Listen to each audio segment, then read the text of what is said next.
If the idea of learning to brush your teeth with your non-dominant hand is just way too much to think about, you might not be ready for psychedelic-assisted psychotherapy.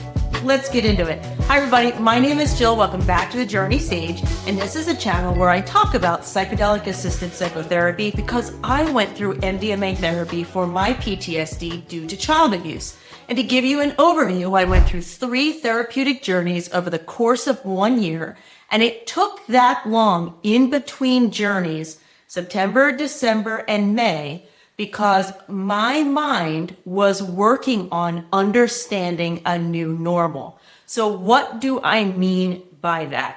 So I want you to imagine that you have a trauma background, you've gone into a psychedelic-assisted psychotherapy session with professionals at a therapeutic dose, you get out of the session, and suddenly you start seeing perspective shifts. Things in your childhood that you thought were a certain way were really a different way. Meaning myself as a toddler being beaten up by my father. Hey, wait a minute, that wasn't because I was a bad person deserving that treatment. That's because my father was kind of a jerk. Remember, in childhood, we think the world revolves around us, so anything that happens must be because of us. As an adult, going into a psychedelic-assisted psychotherapy session and integration, I was able to see that isn't true. Now, you would think that's where it would end, right? Like, oh my gosh, of course that's not true. That's not the way our brains work. I went through, I think I was 47 when I went through my therapy. I had 47 years of fundamentally knowing that somehow I wasn't good enough, or there was something wrong with me, or I wasn't lovable because my father had basically beaten me up kind of often as a child.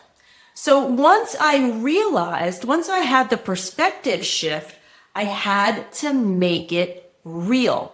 And that's actual fundamental biology. I wish I was better at the whole neuroscience to explain it. But the basic idea is the same way that it takes repetition to learn a new skill is the same way it takes repetition to really embody and learn a new perspective.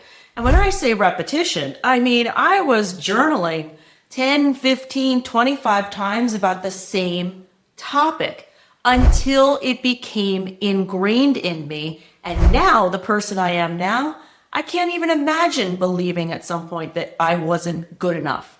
But here's the thing. I just talked about the repetition. I just talked about journaling over and over again. That was the uncomfortable middle where, if you go with my analogy of learning to brush your teeth with your non-dominant hand, that was that messy middle. That was this doesn't feel right. This doesn't feel good. I know this is what I have to do. I know this is, for whatever reason, maybe you injured your other hand or something. Like, this is something that has to be done. This is the right thing to do. It's still difficult. It still requires practice. You still get frustrated. You know, I have a client right now who just continually says to me, Jill, this stuff is hard. And I'm like, yeah. If I would have written in my memoir, every single day I cried or every single day I got frustrated throughout my integration, people would be like throwing my book against the wall because that gets boring after a while. But the fundamental truth is that psychedelic-assisted psychotherapy allows us to train our brains with a different perspective.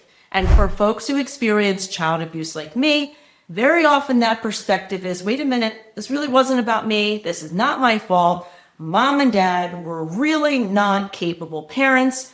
But making that an ingrained way of thinking, it takes time.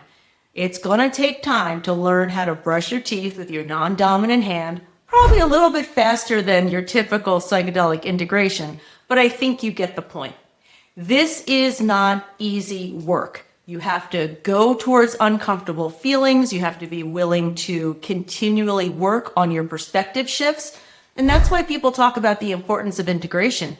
You can go have a beautiful psychedelic journey and get some insights, but if you don't work at making those insights permanent through repetition, through thinking about them, through journaling, through exercise, whatever it takes, then those perspective shifts, they just kind of float away. So that's really the work involved. So I wish you luck. I wish you a very quick transition to learn how to brush your teeth with your non-dominant hand. If you'd like to learn about my entire integration process, I wrote my memoir, Rescuing Jill. That and my workbook, they're up on Amazon. Feel free to check them out. If you're looking for more resources in general, check out thejourneysage.com. And I have a free 5-day email course that kind of gives the overview of what MDMA therapy is from my perspective. And so with that said, until next time, take care.